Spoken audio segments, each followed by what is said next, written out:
Aujourd'hui, nous allons parler du gothique et plus particulièrement de l'architecture.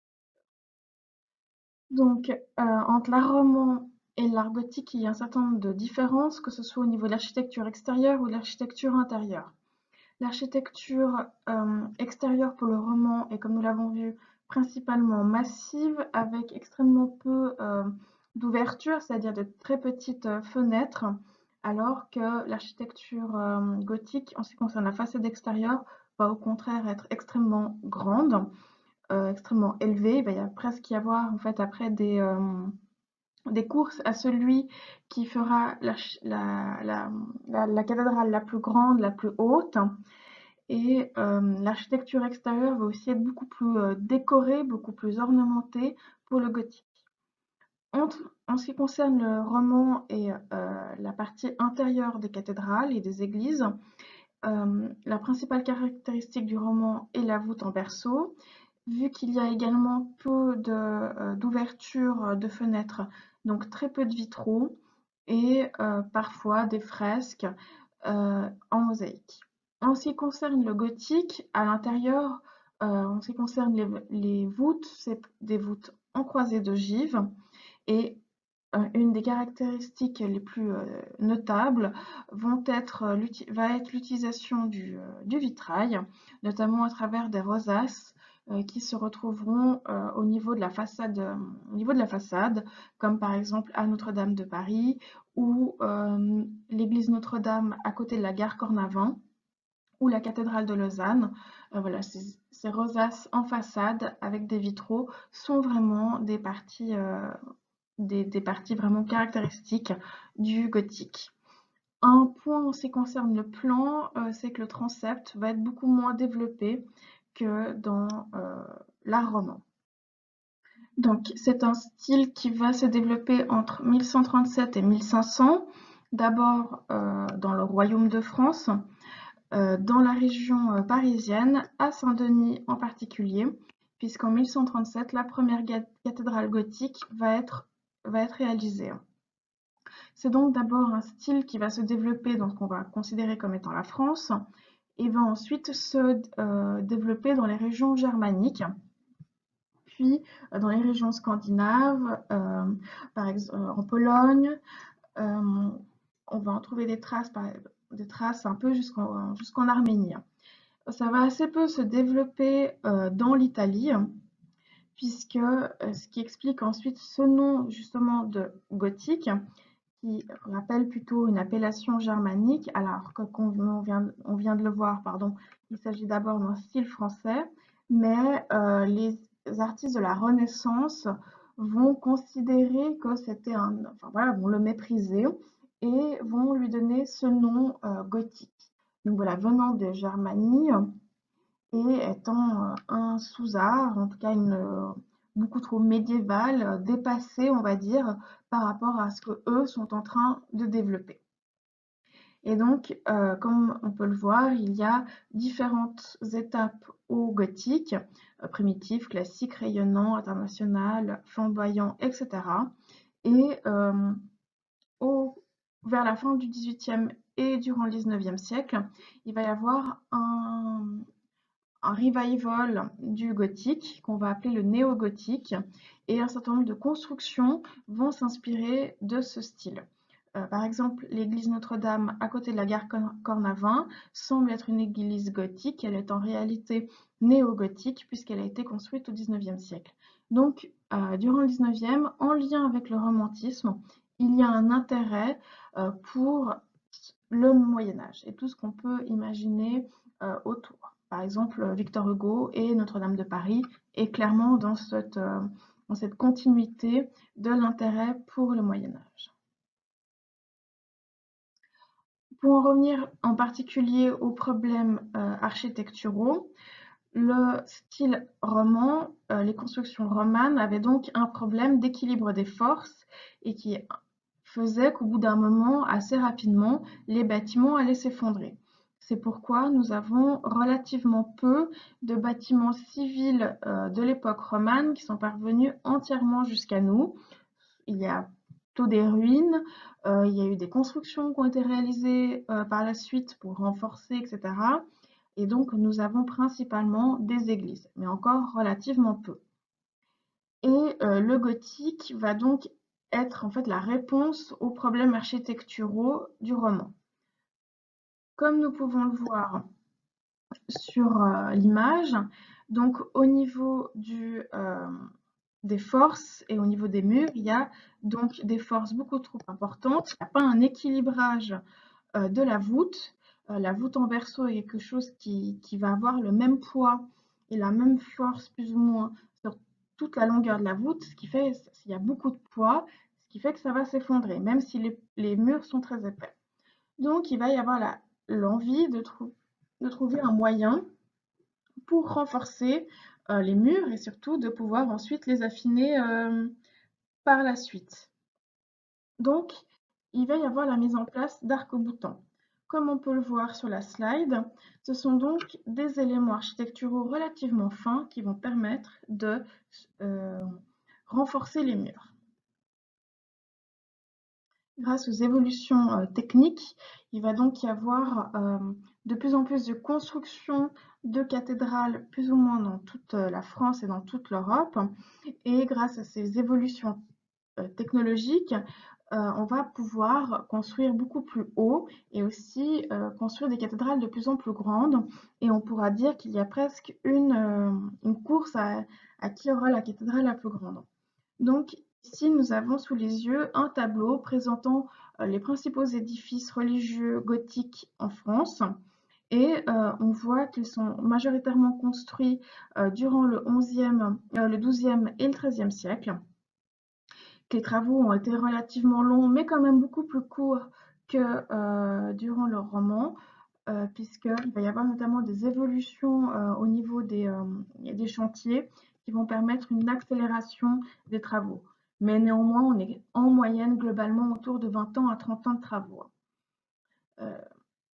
En ce qui concerne la hauteur sous nef, on voit qu'on monte dans des hauteurs de plus en plus importantes, notamment à Beauvais, où on va atteindre 48 mètres. Et en ce qui concerne aussi les longueurs totales des cathédrales, donc de la nef jusqu'à l'abside, jusqu'au fond de l'abside, on va avoir des longueurs de plus en plus importantes, comme par exemple ici à Reims, qui va avoir une longueur de 149 mètres. Mais nous verrons après qu'il peut y avoir une explication politique et symbolique à cela. Alors ici, vous avez une autre illustration sous les yeux des différentes innovations et caractéristiques du gothique, avec notamment la présentation de la voûte en ogive. Donc, ce qui va amener cette impression de légèreté et de grandeur va notamment être la voûte en ogive, donc sur arc brisé, ce que nous avons ici. Donc ici, nous voyons la voûte d'ogive. Et ici, nous voyons donc l'arc brisé, pardon. Et derrière, ici, nous voyons la voûte en ogive. Donc, il y a une répartition qui est beaucoup plus importante des poids. Il y a beaucoup de légèreté. Et en fait, l'équilibre va se faire à ce niveau avec la clé de voûte. Et en fait, toute la partie ici et ailleurs, en fait, ce qui va compléter la voûte va être en fait extrêmement léger et ne va supporter aucun poids. Ça va vraiment être une force architecturale. Ensuite, nous avons les autres éléments caractéristiques du gothique, l'arc-boutant que nous avons vu avant, le contrefort, les pinacles, les baies, donc les ouvertures de plus en plus grandes qui vont donc s'accompagner de vitraux et les flèches. Donc ici, vous avez une représentation en 3 dimensions des différents éléments de l'architecture. Alors, voyons plus en détail. L'arc-boutant, nous l'avons vu un peu auparavant, donc vous avez ici l'explication. Donc l'arc-boutant, donc ici c'est une illustration de Notre-Dame de Paris. Sauf erreur, cette partie-là aujourd'hui a été détruite par l'incendie ou quasiment détruite. Donc en tout cas, la photo aujourd'hui ne correspond plus à la réalité. Donc ce que nous voyons sous nos yeux va être donc la présence de cet arc-boutant ici, qui va permettre donc de solidifier et renforcer la partie supérieure de la façade. Et nous voyons comme un balcon qui en fait est accessible effectivement depuis l'intérieur de l'église, néanmoins absolument pas au public. Il y a des évolutions qu'on va voir après. Et en fait, c'était accessible à l'origine aux prêtres, aux moines, etc. Mais ça n'a aucune fonction liturgique ou quoi que ce soit. Ça va être ajouté comme élément esthétique. Mais ça n'a aucun but religieux en tant que tel. C'est juste un accompagnement esthétique et architectural, si je puis dire. Donc, comme on le voit sur l'illustration, donc l'arc-boutant va soutenir la voûte qui se trouve à l'intérieur de l'édifice. Donc ici, c'était pour vous illustrer la voûte en berceau, qui est donc la caractéristique du roman. Et avec le gothique va apparaître la voûte. Par exemple ici, quadripartite comme à Strasbourg. Et ensuite, on va essayer d'innover et aller de plus en plus loin avec, par exemple ici, à Laon, la voûte sexpartite. Parfois, on est arrivé jusqu'à 8, notamment en Angleterre. Donc, on voit on va de plus en plus haut. Les voûtes sont de plus en plus travaillées, mais en même temps en amenant une impression de légèreté. Et donc, aussi, une des caractéristiques que l'on peut voir, ça va être ici les différentes colonnes pilastres qui sont cannelées. Et là aussi, ça permet une répartition des poids et de mieux tenir la voûte et les différentes nervures de la voûte. Donc ici, un autre élément caractéristique, le contrefort et le pinacle. Le contrefort va être toute la partie extérieure qui va permettre de soutenir le mur, de soutenir les façades. Le contrefort en général se trouve sur la partie inférieure de la façade, mais souvent pour désigner tout le renforcement, on va parler de contrefort. Mais si on cherche à aller plus loin d'un point de vue du vocabulaire, la partie inférieure de soutien de la façade est donc le contrefort, mais la partie comme nous avons ici sous les yeux serait la culée. Et donc ici, la culée va permettre de soutenir les deux arcs-boutants. Et les arcs-boutants, comme on peut le voir, les arcs-boutants et la culée vont donc être surmontés de ce qu'on appelle un pinacle, comme nous avons ici, qui vont être des éléments architecturaux et ornementés qui vont permettre aussi d'équilibrer la façade et qui vont être extrêmement sculptés. Et on reconnaît aussi un élément, comme ici, qui va être la gargouille. Donc là aussi, la gargouille, c'est un des éléments qu'on a toujours en tête lorsqu'on pense aux cathédrales gothiques. Par exemple, dans les dessins animés style Notre-Dame de Paris, le bossu de Notre-Dame, il y a des gargouilles qui parlent, etc. Et en fait, la gargouille qui va devenir un élément esthétique, sculpté, qu'on associe toujours au Moyen-Âge, a en fait un but extrêmement pratique puisqu'il va permettre d'évacuer l'eau. Donc quelque chose de pratique, on va le transformer, le rendre esthétique. Le pinacle, la gargouille, si on veut, sont deux choses qui ont un but précis, un but architectural, mais qu'on va esthétiser, ornementer pour cacher ce but pratique. Donc le gothique, c'est toujours d'arriver à mêler l'ornement à une innovation technique. Ici, nous avons changé de point de vue. Donc, nous sommes à l'intérieur d'une cathédrale afin de regarder plus exactement les différentes étapes, les différents étages que l'on peut remarquer dans une cathédrale gothique. Donc, ici, on remarque différentes arcades en arc brisé et nous remarquons aussi au-dessus qu'il va y avoir comme une suite aussi d'arcades, et en fait, ça va être ce qu'on va appeler le triforium. Et donc, le triforium, on peut appeler tribune. La tribune existe déjà dans le roman, seulement pour le gothique, on parle de triforium. Le but est le même, mais c'est juste qu'il y a une différence de vocabulaire. Et donc, le triforium va être un des éléments du gothique. Là aussi, il n'y a aucun but liturgique, aucun but pédagogique, architectural ou quoi que ce soit. C'est juste qu'il y a une possibilité de le faire, on le fait, on va l'ornementer, ça va devenir une caractéristique du style, mais en tant que tel, il n'y a pas d'obligation de le faire. Donc on va avoir ce triforium qui va permettre aux prêtres de se diriger, de se déplacer pardon, dans la cathédrale d'un point à un autre, mais ça n'a aucune utilité euh, au sens strict. Et donc au-dessus de ce triforium, nous avons donc les fenêtres hautes. Donc juste si on réfléchit globalement sur les différents étages d'une cathédrale, donc on aurait un rez-de-chaussée si l'on veut, le triforium qui représenterait le premier étage et les fenêtres hautes qui représenteraient le deuxième étage. Un autre point important, comme on l'a dit auparavant, qui va être caractéristique des cathédrales gothiques, va être, comme on le voit ici, les rosaces et le vitrail. Donc la rosace que nous avons sous les yeux est celle de Notre-Dame de Paris. Sauf erreur, les vitraux ont fondu ou en grande partie, il reste juste une partie de la structure des rosaces. En tout cas, elles ont été extrêmement abîmées par l'incendie de 2018, si je me souviens bien.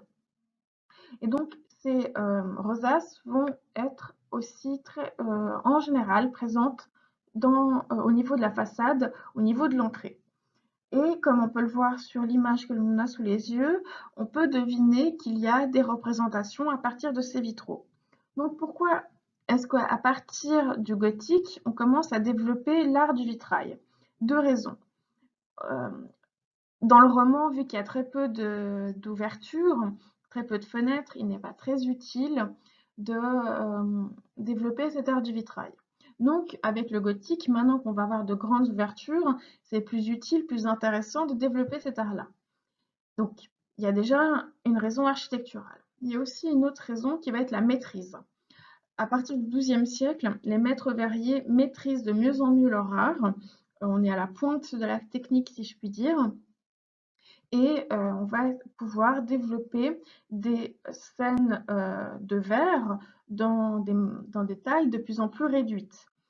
Ici, ce qu'on a sous les yeux, on devine qu'il y a différentes scènes. Souvent, ce sont des scènes de la vie du Christ, par exemple. Et,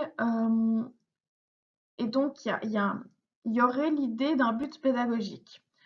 En ce qui concerne les rosaces, c'est vraiment, je pense, à prendre avec des pincettes, puisque les rosaces sont vraiment à plusieurs dizaines de mètres des personnes, des gens. C'est difficile de distinguer ce qui est représenté ou non dans ces rosaces, sur ces rosaces. Donc, à ce niveau-là, le but pédagogique des vitraux sont vraiment à prendre avec des pincettes. C'est beaucoup trop haut. Néanmoins, comme on peut le voir ici, là, ça peut rentrer déjà plus en discussion. Donc, nous avons des vitraux de Notre-Dame de Chartres, où on peut deviner ici qu'il s'agit d'une Vierge à l'enfant. On peut deviner différents saints, etc. Donc, effectivement, là, les scènes sont quand même plus grandes, donc c'est plus facilement identifiable. Néanmoins, se pose quand même la question, est-ce que les fidèles arrivaient à décortiquer, à reconnaître les différents personnages qui pouvaient être représentés sur ces vitraux, dans la mesure où la messe était quand même dite en latin, globalement 95% de la population ne comprenait pas ce qui était dit. On parle souvent du but pédagogique de l'image dans le christianisme. C'est quand même à nuancer sur le fait que ça permettait amplement de suivre la messe et de pouvoir tout comprendre. Oui, il y a un but, oui, il y a un but de ce type. Néanmoins, est-ce que c'était reçu comme tel par les fidèles? Ça, c'est à nuancer. On n'aura jamais la réponse, euh, évidemment, mais c'est quand même à nuancer. Petite parenthèse, je dis qu'on n'aura jamais la réponse. Là aussi, c'est à distinguer puisqu'il y a eu beaucoup de procès pour hérésie, que ce soit en lien avec l'hérésie cathare par exemple, ou ce qui va être considéré comme l'hérésie protestante. Il y a discussion sur qu'est-ce que les gens croient ou non. Donc, est-ce que l'image permet de tout comprendre? C'est plus compliqué que ça. Donc, au-delà aussi de la question du point de vue pédagogique, le vitrail aussi va se développer comme un jeu de lumière, de marquer que c'est un monde, d'entrer dans une église, dans une cathédrale, c'est un monde particulier. Que le vitrail va créer une atmosphère de jeu de lumière, jeu de lumière particulier qui va accentuer cette atmosphère et marquer d'autant plus l'attention des fidèles. Attention, vous n'êtes pas dans n'importe quel lieu. Donc c'est toujours à prendre en compte avec ce qui avait été dit précédemment pour le roman, avec le tympan et le jugement dernier, ou le narthex par exemple, qui permet d'accentuer symboliquement le fait que le fidèle n'est pas dans n'importe quel lieu, ce n'est pas n'importe quel bâtiment. Autre point important en ce qui concerne les vitraux, donc j'ai pu dire que qu'il y avait un certain nombre de caractéristiques de gothique qui vont se développer. Donc évidemment, le gothique ne naît pas du jour au lendemain. Des contreforts ont pu se trouver sur des bâtiments romans. Ce qui est à noter, c'est qu'il va y avoir des adaptations du gothique selon où on se trouve.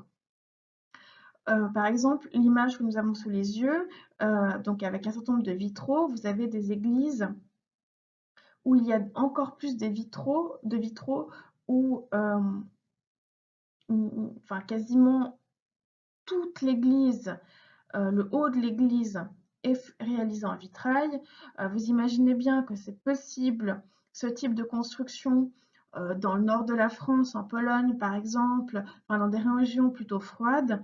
On utilise ce type de réalisation avec des vitraux massifs dans le sud de l'Italie. L'été, ça devient une serre. Donc, il faut toujours prendre en compte que l'architecture, c'est une adaptation locale à des éléments culturels, mais aussi tout simplement à des éléments climatiques. On ne va pas avoir les mêmes contraintes architecturales si l'on construit en Écosse que si l'on construit en Turquie. C'est pour ça aussi que, par exemple, je vous avais dit que l'arc en plein cintre ou l'arc brisé étaient des éléments architecturaux qu'on retrouvait à la fois dans le monde oriental et dans le monde occidental, seulement la façon de les adapter ne va pas être la même selon où on se trouve, parce que déjà, tout simplement, oui, il y a des éléments culturels différents, mais il y a aussi des éléments climatiques différents. Donc, le fait de réguler soit la chaleur, soit le froid, ça ne va pas faire qu'on va construire de la même façon. Donc, toujours avoir en tête où qu'on se trouve, que l'architecture, il peut effectivement y avoir des grands ensembles, mais que globalement, c'est une adaptation à des conditions extrêmement pratiques, soit s'adapter à la chaleur ou mettre en place des moyens de pouvoir évacuer l'eau, comme les gargouilles, parce qu'il pleut régulièrement. Donc les architectes ont toujours un esprit pratique. C'est ça aussi qui permet que leur bâtiment va parvenir jusqu'à nous. Bref, maintenant, juste un petit point au niveau du plan. Donc vous avez une élévation ici romane ou une élévation gothique. Et donc on voit déjà juste par rapport au dessin que la partie gothique va être plus haute. Et donc il y a différents éléments.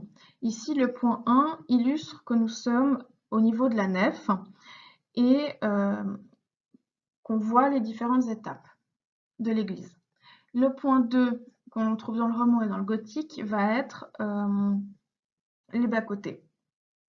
Le 3 va représenter la tribune qui, comme je vous l'ai dit, se trouve dans le roman déjà. Et ensuite, au niveau du gothique, nous aurons le triforium.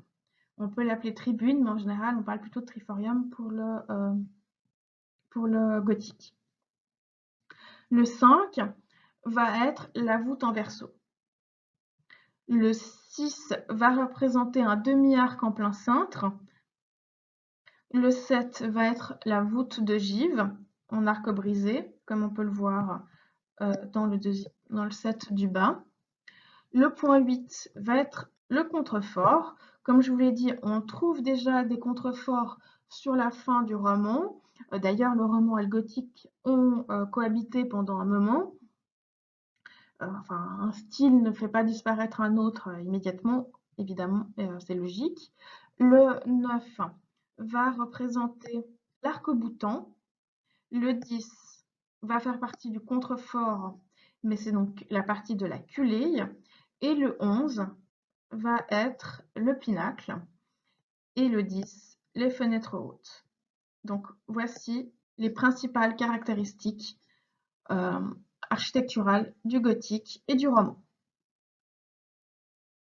On va finir sur un exemple en particulier qui va être la cathédrale de Reims, comme on avait vu tout à l'heure, qui fait une longueur de la nef jusqu'au fond de l'abside d'environ 149 mètres de mémoire.